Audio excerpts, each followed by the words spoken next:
आफ्नो प्रोजेक्टलाई गिटहबमा कसरी राख्ने बारेमा सिक्न गइरहेका छौँ। त्यसको लागि सुरुमा क्रोममा जानुस्। क्रोममा गएर आफ्नो गुगल एकाउन्ट सिलेक्ट गरेर गिटहबमा जानुस्।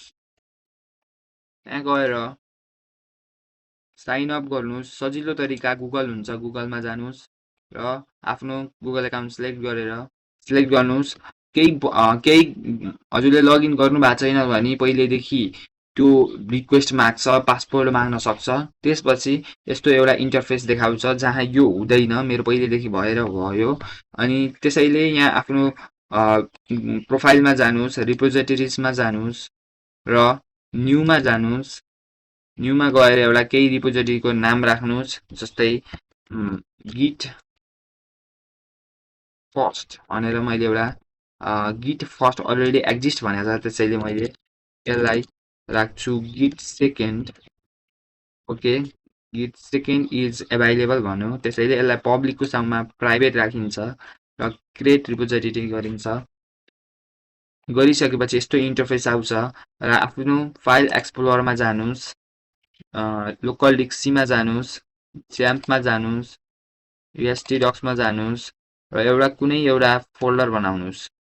कुनै एउटा फोल्डरको नाम दिनुस् वा आफ्नो प्रोजेक्टको फोल्डरलाई सिलेक्ट गर्नुस्।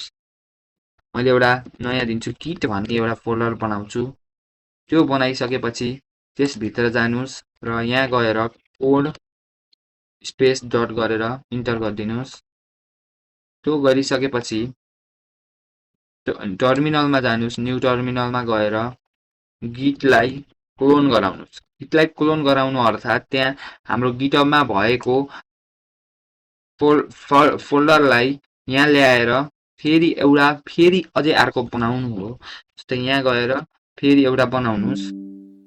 यहाँ गएर एउटा यहाँ बनिसकेको छ फोल्डर। त्यसपछि सिडी र आफ्नो फोल्डरको नाम लेख्नुस्। जस्तै मेरो गिट सेकेन्ड छ, त्यसरी गिट सेकेन्ड लेख्छु। सिडी गिट सेकेन्ड लेखिसकेपछि गिटमा थियौँ पहिला हामी, अनि अहिले गिट सेकेन्डमा गइयो।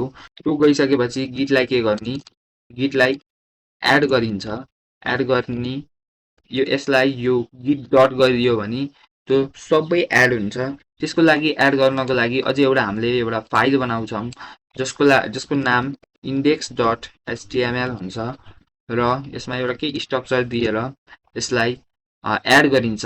यसमा यो हरियो आउनुको अर्थात् यो हाम्रो अहिले लोकल डिभाइसमै छ, गिटहबमा गएर स्टोर भएको छैन भन्ने बुझाउँछ।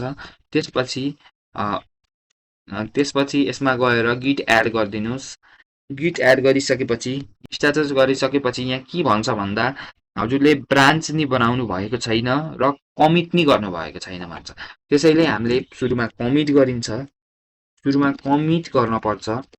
कमिट यस्तो एउटा लेखिसकेपछि कोटेसन दिनुस्।